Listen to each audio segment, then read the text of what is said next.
Sam, Israël ne dispose pas d'un seul bouclier, mais d'une véritable superposition de défense antimissile parmi les plus avancées au monde. Voici comment fonctionne cette architecture multicouche.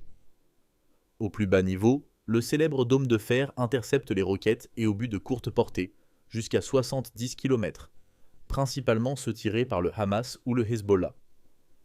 Au niveau intermédiaire, la fronde de David, opérationnelle depuis 2017, s'occupe des menaces de moyenne portée, entre 40 et 300 km. Roquettes lourdes, missiles de croisière et certains drones. Enfin, les systèmes Arrow, avec les versions 2, 3 et bientôt 4, forment la couche haute. Ils interceptent les missiles balistiques de longue portée, souvent directement en dehors de l'atmosphère, comme ceux qui pourraient venir d'Iran.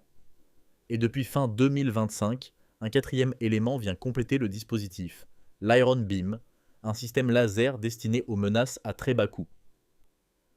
Prenons l'exemple du dôme de fer. Chaque batterie est mobilisée 0 et mobile et repose sur 3 éléments clés. D'abord, un radar puissant qui détecte la roquette jusqu'à une centaine de kilomètres.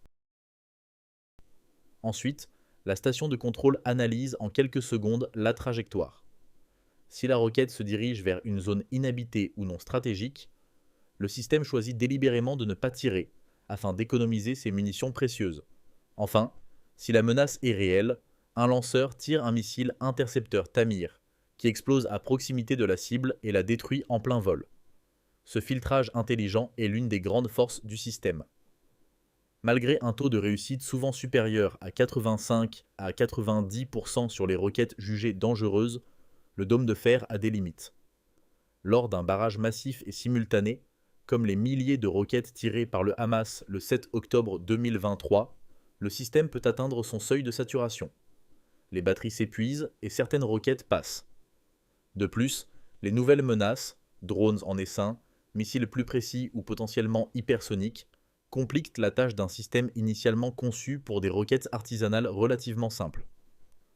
Un autre défi majeur est économique. Une roquette artisanale du Hamas peut coûter environ 500 $ à produire.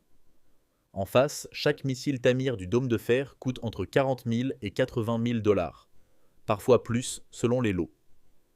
Cette asymétrie est intenable à long terme. C'est pourquoi Israël développe l'Iron Beam, un système laser dont le coût par tir est extrêmement bas, seulement 2 à 3,5 $, essentiellement le prix de l'électricité utilisée. Le laser ne remplace pas encore complètement les missiles, mais il vient rééquilibrer l'équation face aux attaques à bas coût. Au-delà de la technique, le bouclier a aussi un impact psychologique et politique. En rendant les attaques de roquettes beaucoup moins meurtrières au quotidien, il a offert à la population un sentiment relatif de sécurité. Certains experts estiment que cela a pu réduire, chez les dirigeants, l'urgence de rechercher une solution diplomatique ou politique durable au conflit. Le 7 octobre 2023 a cruellement rappelé que la technologie, aussi performante soit-elle, ne peut pas tout résoudre à elle seule. Elle doit s'accompagner d'une stratégie globale, d'une bonne intelligence et de frontières sécurisées. Le bouclier antimissile israélien est l'un des plus sophistiqués au monde. Il a sauvé des milliers de vies, mais il n'est pas infaillible. L'avenir passera sans doute par un mélange encore plus important de lasers et de systèmes à bas coût, pour contrer l'asymétrie face à des adversaires qui misent sur la quantité.